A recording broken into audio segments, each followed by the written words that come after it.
I think today is a good day to do an early September garden tour, a late summer tour, because it is definitely still summer. Now, I am upstairs hanging out of a little tiny window because I don't have a drone. And when you have a lot of growth in your yard, it's really hard to get a good view in the distance of what things look like. So I thought it would be nice to come up here and start our tour giving you an overview. And this is obviously the side of my house looking down over the deck. And if you listen carefully, you can hear the bird bath. That's tucked under the trees there. You can just see the corner of it. And you can also, on the deck, you can see a lot of my gardening tasks, my late summer gardening tasks that I'll share with you. So today's video is going to be a garden tour and my late summer garden tasks in my little city garden here. So let's head downstairs. Here we are directly below the window we were looking at, and you can see the view is not as good. But let's head into the garden and look at what's blooming right now. And we'll come back later on and look at my little garden chores, because that's a little more bookkeeping. Okay, now one of the things that I love to plant here are the elephant ears, because they grow up tall enough that I can see them from inside the house, but they don't block things completely. And of course, in a shade garden, not that much blooms in the summertime. So what you're seeing is really quite extraordinary to have blooms. One of my favorites is the garden phlox, which blooms well in sun, and it actually even performs in the shade. And I'm just beginning. I've been pulling these out. This is a wild onion, and it can be invasive. It has a little bulb like an onion, but it also creates seed heads that kind of freely seed. So I tend to kind of pull those out a little bit. Now, the other thing is I keep my elephant ears in pots because they tend to crowd out my other plants. Okay, other things blooming. The New Guinea impatiens. Those are a good way to add some color. And coming down here,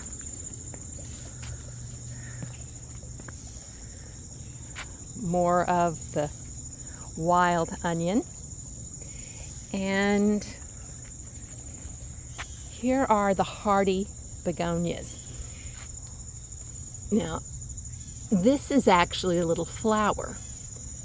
These are the seed pods here, these little triangular shaped things, which I think are very beautiful. And they maintain that pretty pink color. And I absolutely love the hardy begonia, very easy to grow. And of course, here are my hydrangeas that bloomed much earlier, and I leave on the dried heads because I like the way they look. And coming back here to our little patio. Here is where I planted just some inexpensive white impatiens. Since this is kind of a dark spot, I wanted to add a little light to it. And they do add a little white pops. And I also planted some white begonias. Now, this was kind of an experiment to see which one I liked better. So the begonias have been blooming all along, and it took the impatiens a little bit longer to have blooms, but now they're finally blooming. So the question is, which one do I prefer? I don't know. Still, the jury's still out on that one. Now, I do have some New Guinea impatiens here. And really my pops of color back here this late in the season are going to be fabrics, because not a lot blooms this time of year in a shade garden. Now here are some of the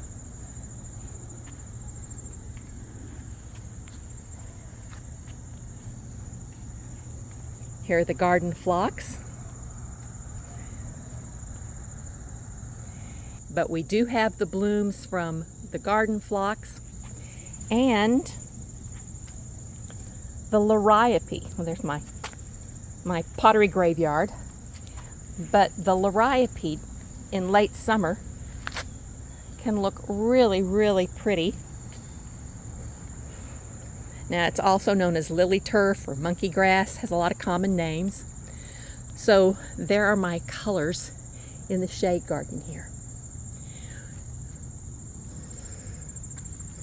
I also have the heuchera that I bought at Home Depot and divided, and this one here with the kind of reddish brownish leaf is actually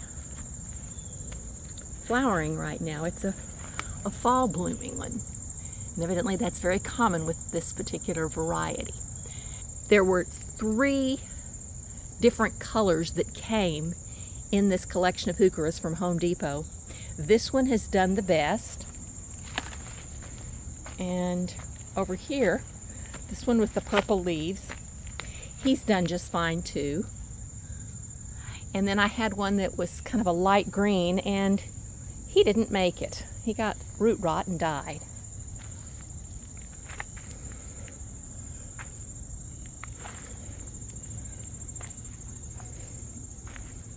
I'm going to show you the little flower bed here in front of my storage shed, my little garden shed. And this year, for the window basket, I thought it would be nice to try the New Guinea impatiens. Usually I do coleus because I don't need to worry about it flowering. This is a very, very shady spot. It's not dark shade, but it doesn't get much direct light at all. And you can see I've got one kind of sad looking bloom. The plant looks okay, but I like the coleus because it provides the color even when it's not blooming. But this little flower bed is actually performing. So here are I put a few of the little impatiens down here, and you can see one bloom and then several more setting. And this is a late blooming hosta that has like a pale purple flower on it. And then back here, it's kind of sad looking at the moment.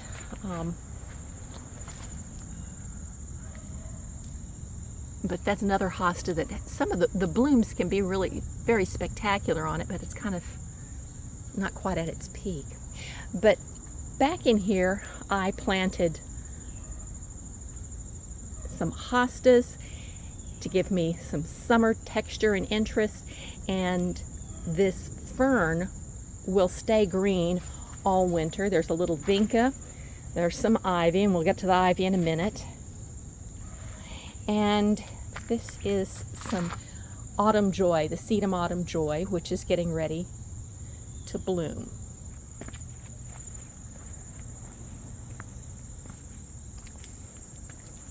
Now, as we head back towards the front, my task for the last 2 or 3 weeks has been getting some of this ivy out. When I redid the flower bed in the front, I realized how much space we needed. We needed some breathing room, so I decided that I was going to start getting rid of the ivy. Now, as we walk back towards the front, you're going to see some other bare spots. I work in kind of fits and spurts. I'm trying to save my hydrangeas by removing ivy. There's a lot of vinca in here, so some of the green is vinca, some of it is ivy. I'm still on the fence about the vinca, but definitely I've decided the ivy's coming out, so that's why it looks a little patchy in here. I'm removing the ivy, and back in the back there, that was all solid green with ivy.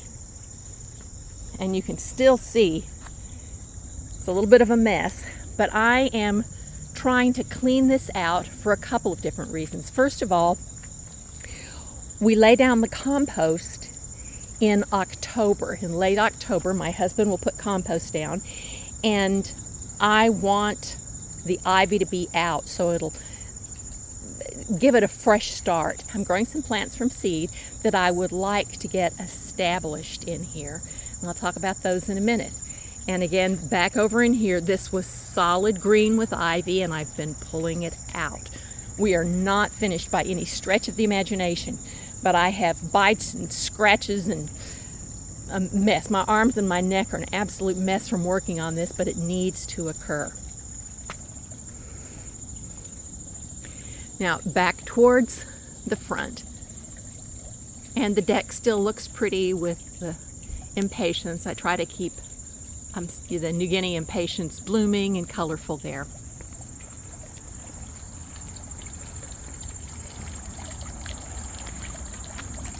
One of my favorite features in the garden is the bird bath. And the birds like it too. It's fun. We can see that from inside the house, so it's fun to watch the birds doing their water thing. Now this is another liriope, the lily turf. This one has a variegated leaf, which I think is very pretty, and very beautiful flowers on it. It always blooms this time of year, but this is getting so big, I'm beginning to make mental notes of things that I want to do. Like, I want the ivy out. What plants do I want to establish, like the brunnera and some other things?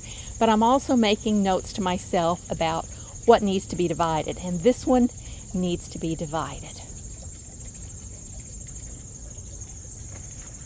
So as we come towards the front, our first little introduction to this little plant. Some people call it false dragon head. Some people call it obedient plant or sensitive plant. And the scientific name starts with a P. And I'll put that on the screen so you can see it. Something. Say it really fast. Nobody will know you don't know it.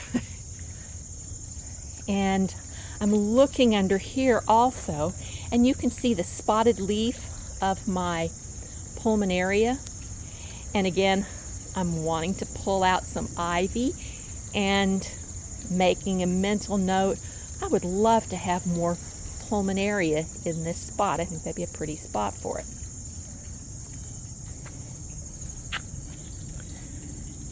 Here's another elephant ear.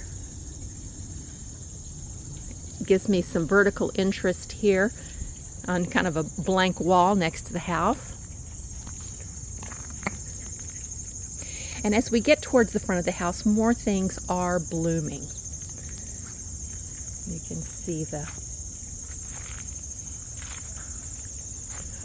Rose of Sharon. This one has a pretty deep red throat with the white petals. And this one's a volunteer, one of those annoying plants that reseeds, freely seeds around the garden. So it's pretty, but it's annoying. And then back over here, the butterfly bush is blooming. And again, this is something that I chop back a lot, but it just kind of grows and grows.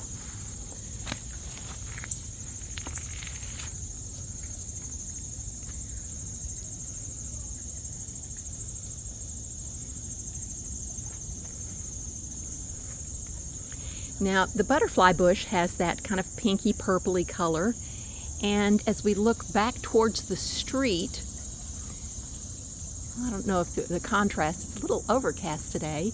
On the left you can see a deep pink crepe myrtle, and on the right is a lighter, more purpley crepe myrtle.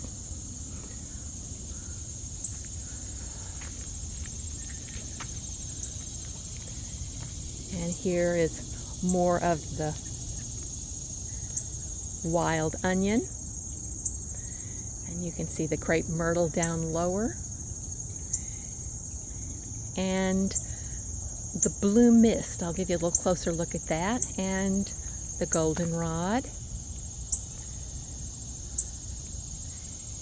And in my pot here, chrysanthemum from last year that survived the winter. I didn't expect it to, and it's blooming. It bloomed earlier and now it's setting blooms again. I need to come in and deadhead it, but you can see there, that looks a little tidier, but you can see it's setting new blooms, so it will continue to give me some interest for the coming weeks in fall. And over here, another one.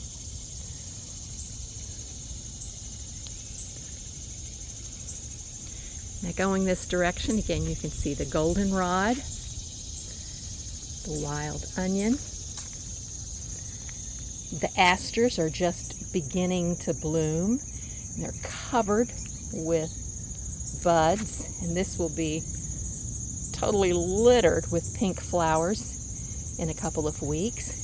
And back behind it, the phlox. And the colors work real well together. Now here's another blank spot. This is where we took out a spirea that grew way too large, and thinking about what to put in this spot. That's one of the things I do this year, is look around the garden and say, what would I prefer to be there? And taking out things that are offensive to me. Now this is the blue mist. It looks kind of like, oh my goodness, starts with an A.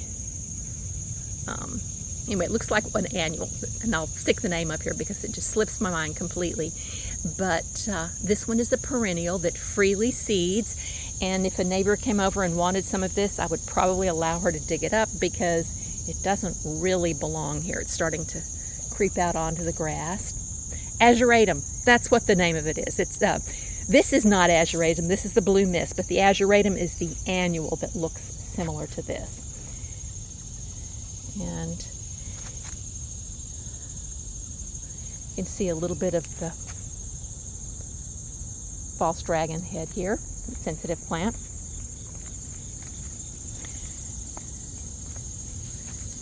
Now over here, the blue mist, the obedient plant, sensitive plant, false dragon head, whatever you want to call it, and whatever the scientific name that starts with a P. Really interesting plant. I really like that. Now I've got a blank spot here. In the springtime, this is where my Spanish bluebells come up, and I tend to fill that spot with something seasonal to give a little color. So I'll probably go out in a couple of weeks and buy some inexpensive little chrysanthemums and stick them in there for some color. Now here, again, this was covered with ivy. This is one of those areas I've been working to get the ivy out because I think it kept my hydrangea from blooming this year. Now, the yellow down here, I think that's like a false sunflower. And here in the front, by our front walkway, we've got some pots. And over here is another Rose of Sharon that was an absolute volunteer. I cut it out for years, but it grows very, very quickly. And my old neighbors wanted it gone because it bothered their, egress coming in out of their driveway. But this particular neighbor likes the Rose of Sharon, so I cut it back a little bit, but leave it for her.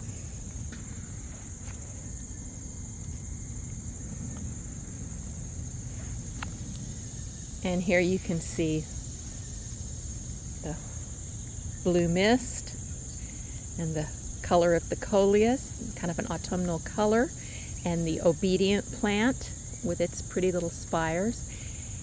And something I've never had happen before, which I think this was that flowering almond bush that bloomed in the spring, and it's blooming now. Surprised me. And here is more of the obedient plant. And if all of your trees were horse chestnuts, you would definitely think it's fall. This tree I absolutely love. In the springtime, it makes wonderful flowers. But it is always the very first tree to drop its leaves. So you can see on the ground here, covered with leaves. And the first year we had the house, I thought I'd killed the tree because it lost its leaves so early.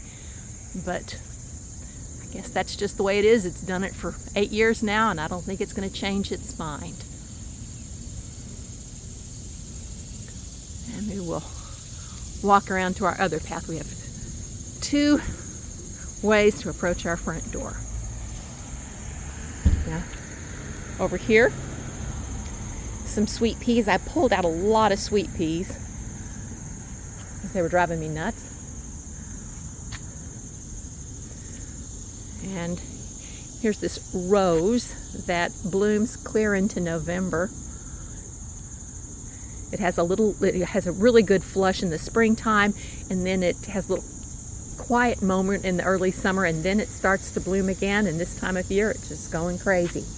And again, you can see I have cleared all of this out, and I have plans for what I'll be doing. And here is my new bed, and I put in some dahlias. These are just annual dahlias. They're not really setting blooms like I had hoped, so maybe I'll come out here and put some bloom booster on there and see if I can't get them to bloom before it gets to be winter. And the echinacea, of course, echinacea is always wonderful. And I've tried to leave space in the flower bed. It looks really crowded right now, but it's crowded with annuals. And when the annuals die back, it will give us plenty of room for the perennials to actually grow. I'm having wonderful luck with my basil. I may have to freeze some pesto. And over here, if you grow spiderwort in your yard, be sure to cut it back. Mine is coming back, and it's giving me another fall bloom. And there's my rudbeckia. It's starting to kind of fade, and I think some more false some more false sunflower. And here's the crepe myrtle. And over here, more of the Rose of Sharon, which can be a little annoying. And my phlox, my garden phlox,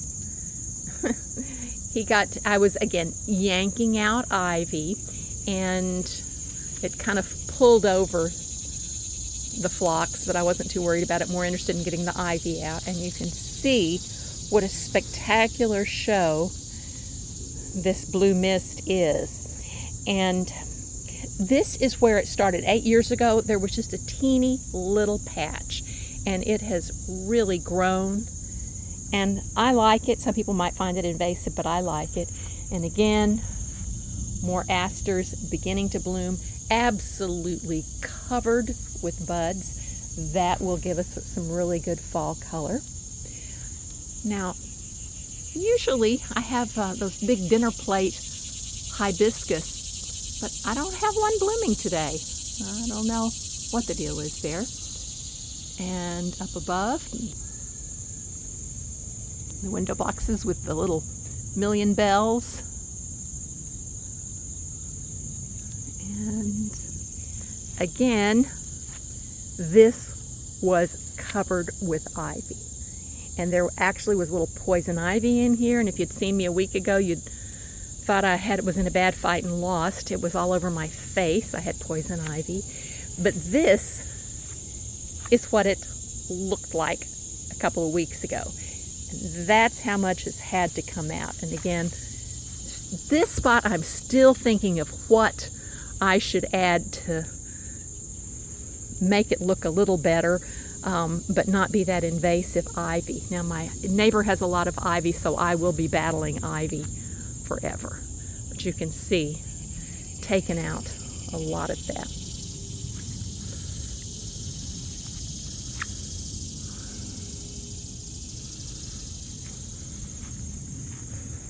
Now I'm going to take you back to the deck to share what my thoughts are for next year. This is a really good time of year to make plans for what would I do differently? What do I wish things looked like in the garden? What needs help? What needs to go? What should my plans be? So that's what I do. And if you have a gardening journal, now's the time to pull it out and write down what you're doing. Over here, I love to do foxglove. I love foxglove, so I got a $2 packet of foxglove seeds, and I've been sprouting them. They need to be divided again. I just divide them and divide them because there's so many of them. I need to get more potting soil and keep spreading them out, and then those are going to go kind of all over the yard.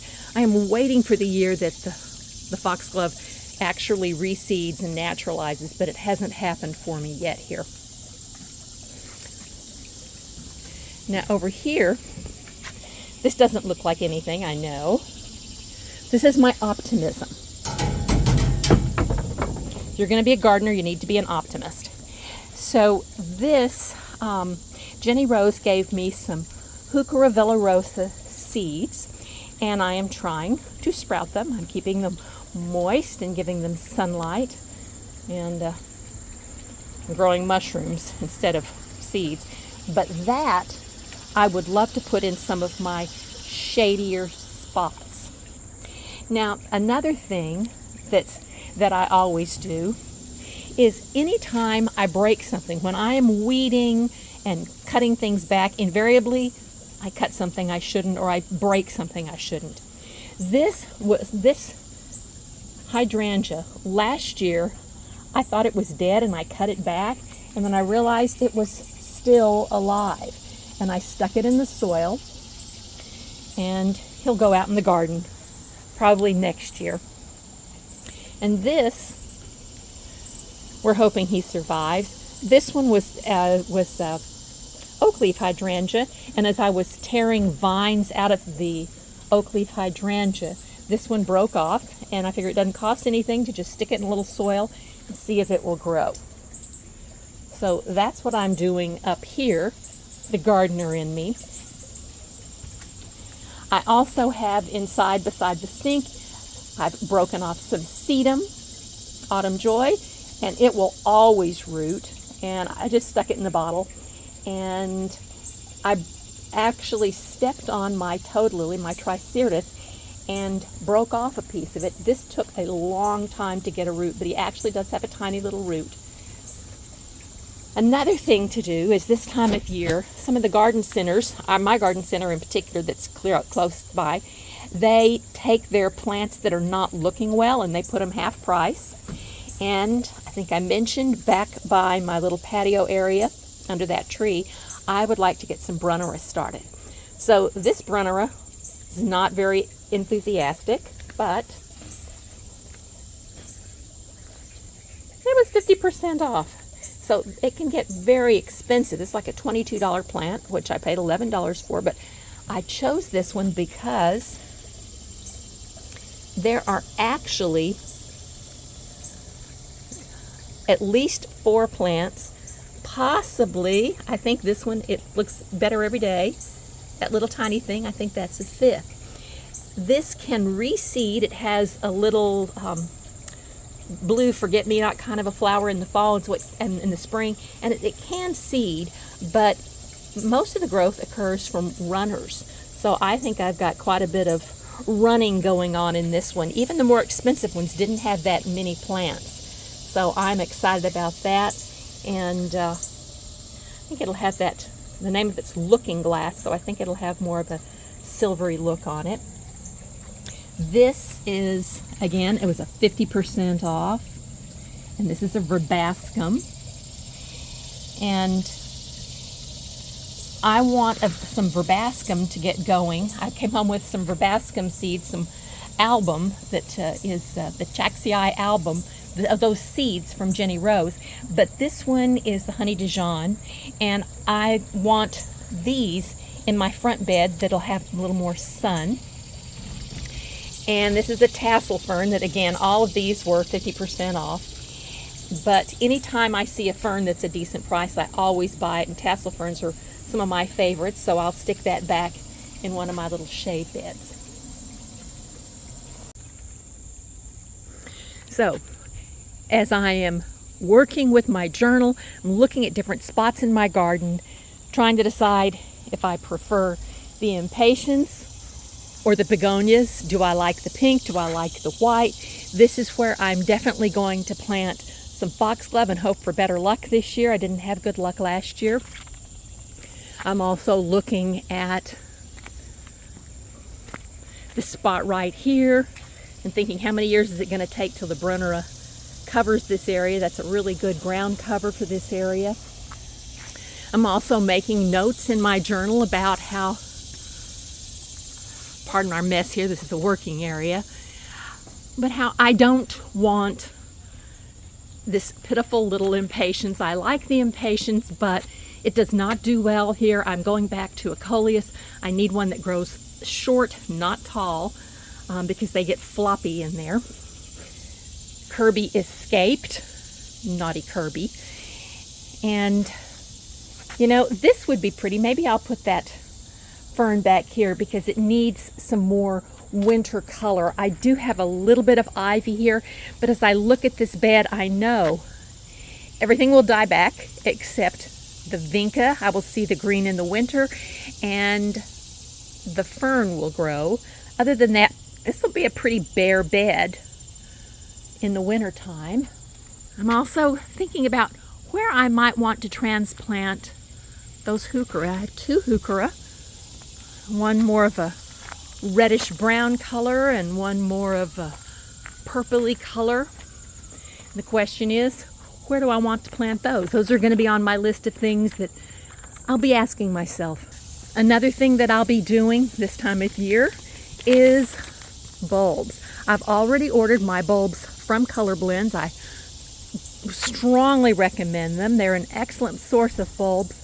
It's a wholesaler, and one of the things I love is their blends, which is you can choose a selection of tulips that you like the color, and then they will send you 3 or 4 different varieties that will bloom in succession, so you will have weeks and weeks of color. And I have ordered some tulips, and I ordered the Gentle Giants, which is more likely to come back year after year. And the thing about tulips is they have to be replanted most years. And the wild tulips and the Gentle Giants are more likely to come back year after year. And I don't know about you, but I'm not real crazy about planting them over and over again. Other things that I have ordered and are coming, one of them is an expandable hose. And with the heat right now, I've been getting my hose out a lot, and I'm really, really sick of getting it out and recoiling it. So I have ordered an expandable hose. And I did a little research online, and Walmart had interesting Spruce. The Spruce website recommended the Walmart expandable hose, which I've ordered one, and I can hardly wait for it to come. I've made a note to divide this guy. Once he's finished blooming, I'll divide him and transplant him. The other thing that I have ordered, and it's coming, I think it's coming from England, so it may take a little while. I have ordered 10 wattles. Those are the little fences, And mine are probably 5 or 6 years old and they're falling apart.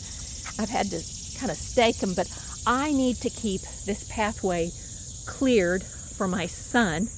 And you can see they do a pretty good job of holding things back. But right here, totally overgrown. And every time he comes over, he kind of gives me the side eye about, when are you going to get rid of that? The bugs jump off onto me. So I need to stake these things back. So those are the notes of things that I need to do. Some of them I can go ahead and do now. But now is a good time to get those seeds going, to look for things on clearance, to do some fall planting. I love it when the weather finally cools off a little bit. So maybe next week. It was very pleasant last week, but this week is going to be pretty brutal. But I'm so glad you joined me for the tour, and I welcome you, those of you that are new, and I hope it's not quite so hot where you are, and that you'll enjoy the rest of summer, because it's not quite fall yet. I am looking for things for the fall, but it's not fall yet. It's still summer. Anyway, see you next time.